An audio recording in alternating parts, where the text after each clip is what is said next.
What is up, Detroit Lions fans? Stephen Will back with another episode of Detroit Den 313. Steve, today, what's on the table?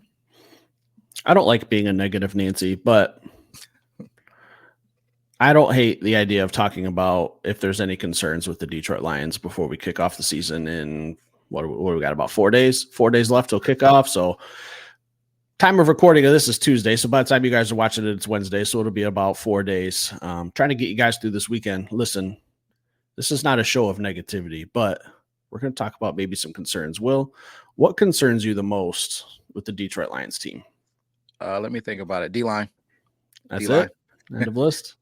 Yeah, end of list for me, man. D-line. I guess I could talk about maybe backups of the offensive line or a little bit, but that's probably everybody across the NFL. If I'm really talking about one thing that really concerns me with the starting lineup that could potentially be going out there, it'd be D-line.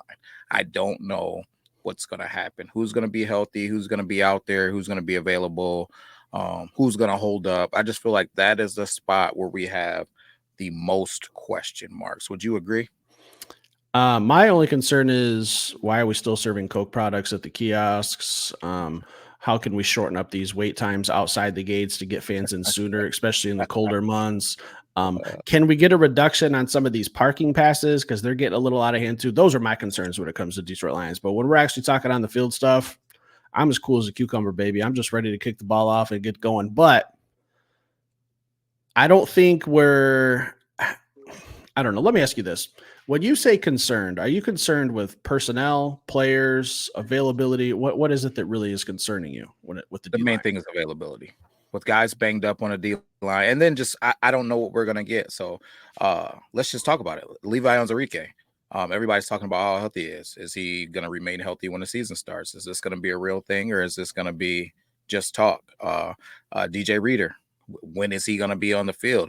We just talked about off air a little bit. He's practicing a little bit. He's out there a little bit, but when is he going to be available? Broderick Martin, is he done for the year? Will he be back? What's the situation? Like, it's just a lot of pieces, man, that just worry me.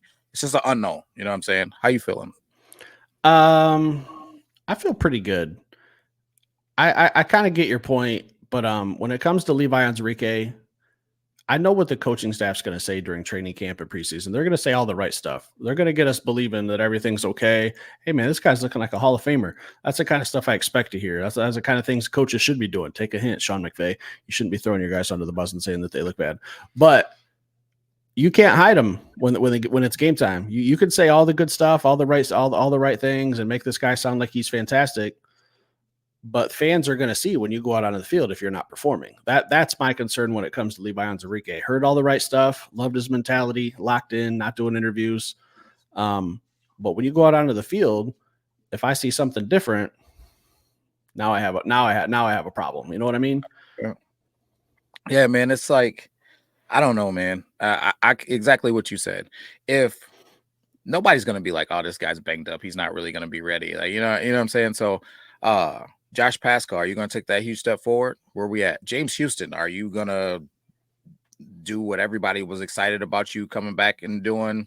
Like, I see he still has to. I'm scared to even say what I'm about to say because he has diehard fans. Right? Like, every time I say something about James Houston, I'm scared to walk the streets alone.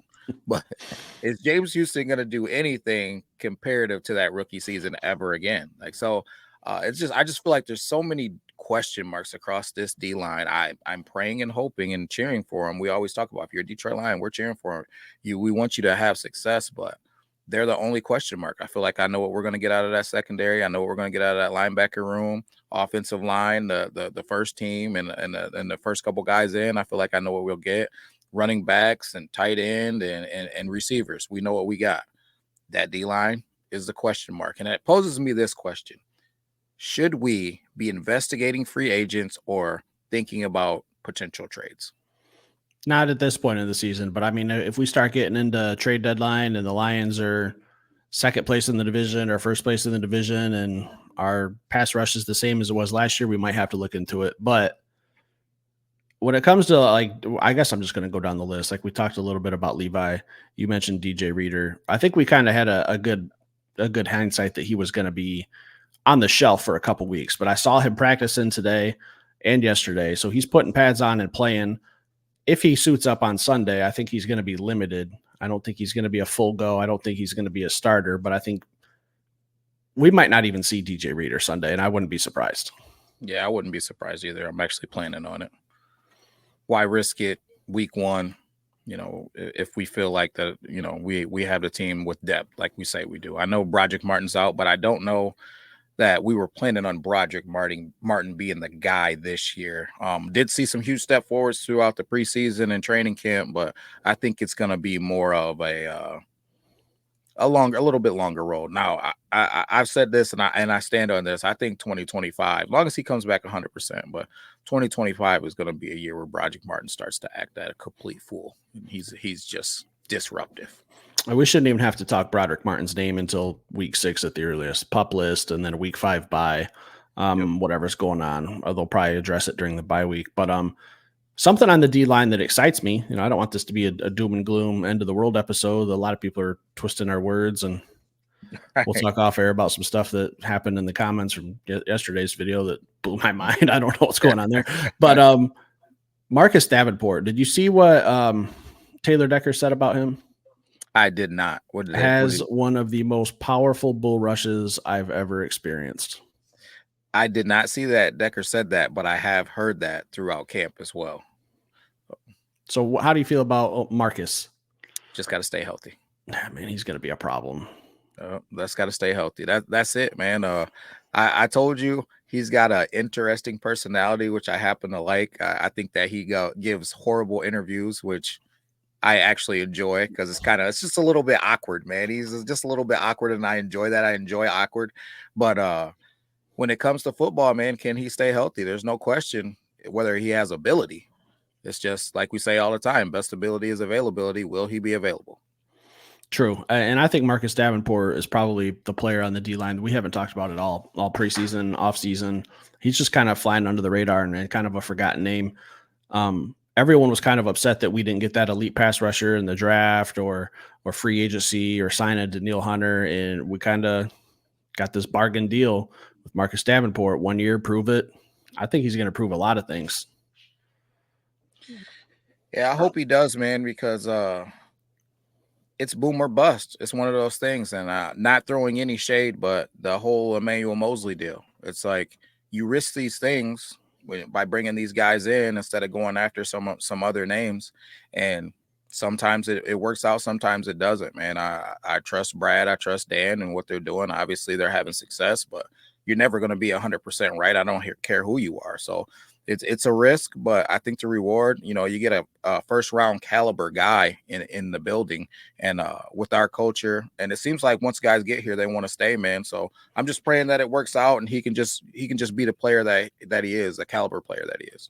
So really going into week 1, a couple days from now, the only pieces we really know about are Marcus Davenport, Ali McNeil, and a guy who was borderline about to get cut.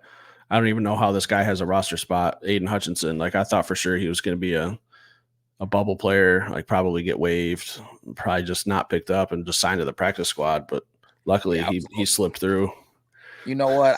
I'm not quite on that boat, but I was a little bit nervous that we scared him off because we've offered this dude on numerous occasions to play a little cornhole with us, and the dude just keeps ducking and dodging us. I really don't understand it. So I don't know, Aiden, man. I haven't played cornhole in over a year. He'd probably dust us right now, but we'll still get him. Give me a week to practice and maybe. So yeah, I think defensive line, we're just trying to keep it to that.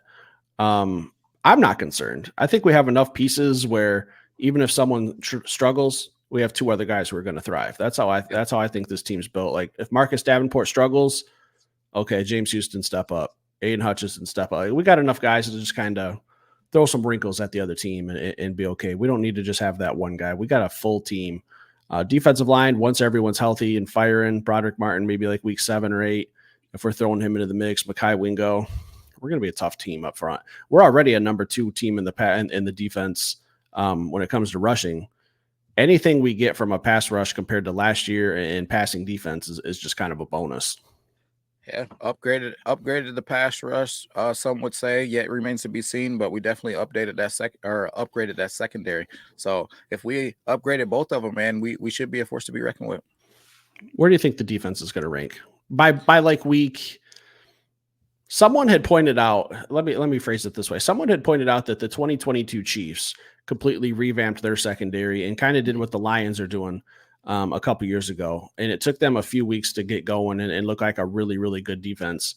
Do you think that that's something that the Detroit Lions are going to follow suit with adding so many pieces on the D line, some newer faces? I know Levi's been around for a while, but with injuries, he's kind of a newish face.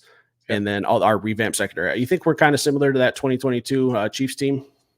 Honestly, I could say from a youth standpoint, yes, but I feel like our guys are more ready, man. I feel like Ennis Rakestraw ready, Terry and Arnold ready, kind of like Brian Branch, man. We talked about it, man. He's kind of looking good through camp, but this is an NFL, he's probably gonna have some growing pains. He had a little bit of growing pains, but it wasn't much, man. Like if those are growing pains, he looked like an NFL veteran from day one, man. So I think that we're gonna see something similar, especially with Ennis in the slots when he gets his opportunities. Through preseason, he looked great, man. I know he's fighting with Amik Roberson, but I expect those guys to be day one, just start plug and play. I think Terriano will have some issues, man, just because playing the outside is a little bit tougher. But same thing, he's had elite competition his whole career out there in college, out there at Alabama. I think that the secondary is more ready than theirs was day one. Top 15 defense? I think will be. I'm really leaning on it'll be top 15, period, regardless of the situation with the defensive line. But if this D line is good, top 5. Problem. Good luck. Problem, man. Good luck rolling into the 3-1-3 on a Sunday, Monday, Thursday, Thanksgiving. Yeah, it's going to be a nightmare for a quarterback. Guys, we didn't mean for this episode to kind of bring your day down. Just kind of a little baby concern we had to address. Just talk about. No team is perfect. There's no such thing as a 53-man roster that's completely stacked with Hall of Famers. So leave some comments down below. Hit that like button. Stick around. We'll be back later with another show. Peace.